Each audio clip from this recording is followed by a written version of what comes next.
Hi, I'm Rebecca Goodyear, and today in this final vlog about sparring at home versus the salon, I'm going to share with you my top tips for achieving the perfect nail polish.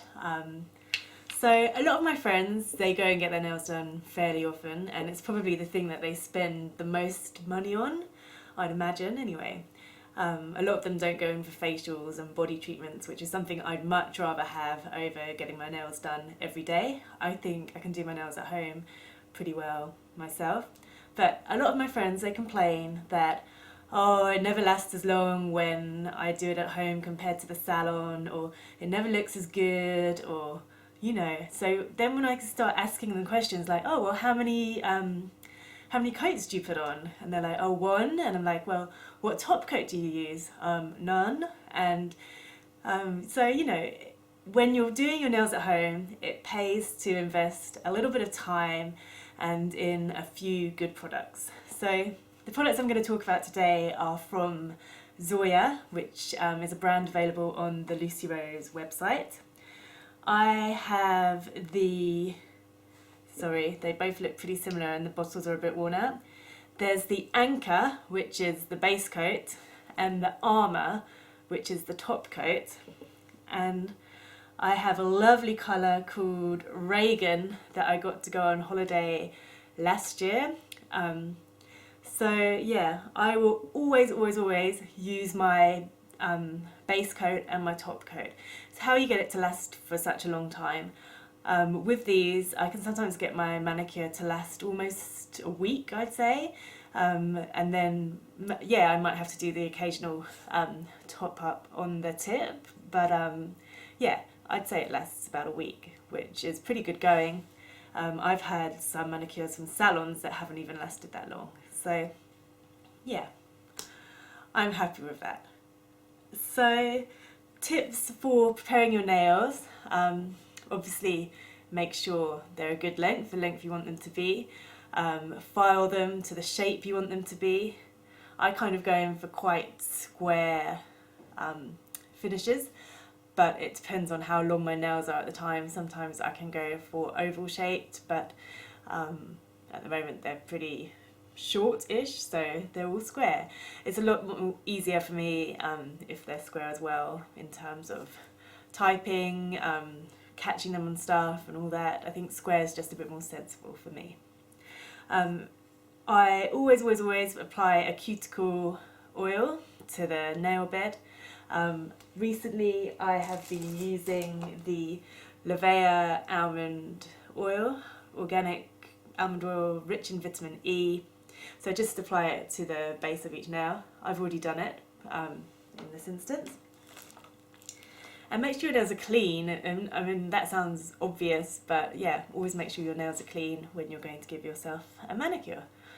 So I'm just going to move the camera so you can see what I'm doing, and then I'm going to paint a hand for you. Okay, so hopefully you can see what I'm doing. I've got my Zoya Anchor here, and I'm just going to make sure I've given each nail a real thorough coating with it.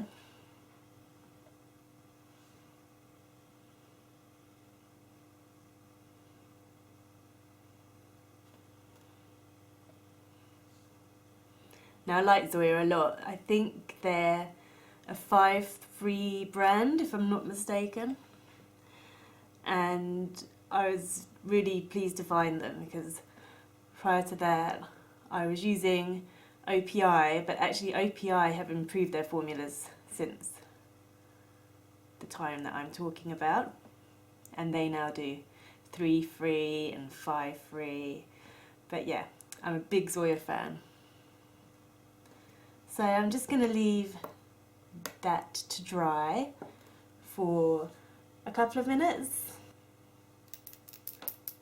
Just give this a good shake whilst I'm waiting.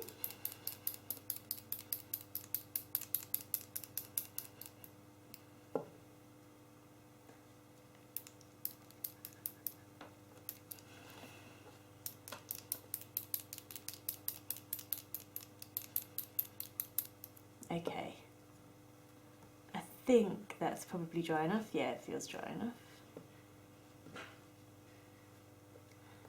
Okay, so I've got my colour now, and always make sure your room's well lit when you are painting your nails. And what I always try to do, hopefully you can see what I'm still doing, is paint once up the centre,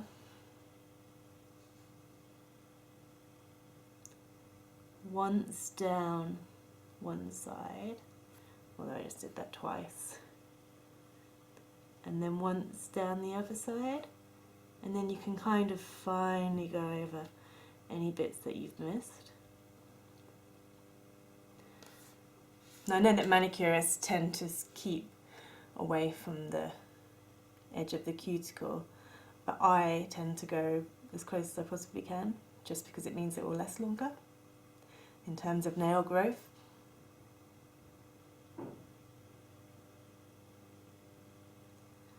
And I always do 2 coats of colour, always, even if it's a really pigmented colour.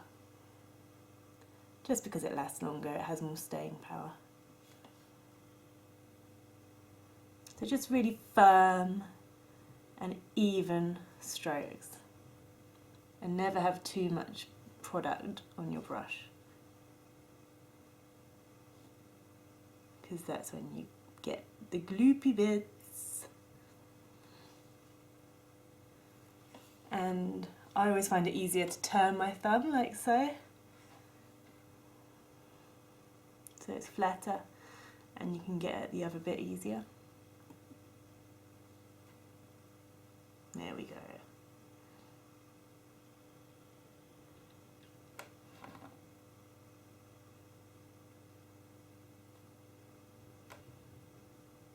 Again, I think I've gone from having not quite enough product on my brush to having a little bit too much. But we can get around it. There we go. Okay, so I'm just going to leave that to dry for, I normally give it about 5 minutes between coats, but normally I'd be doing my other hand as well, but I'm not going to do it today, I'm just going to do the one hand. Okay, so I've left it 5 minutes or thereabouts. I'm now going to apply a second coat in exactly the same manner as before, so up the middle, one to the side, one to the side. And then at this point I normally just give them a check over as I've done each one, just to make sure I haven't missed any bits or there's nothing that's too thick or too thin. See, there's a bit here that I've missed, so I'm just going to fill that in. It's quite a nice nail polish to use, this one, because it's fairly thick and stays on the brush, so even if you do have slightly too much, you can just hold it there and wait for the next nail.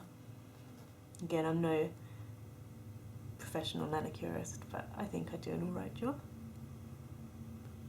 And the last one.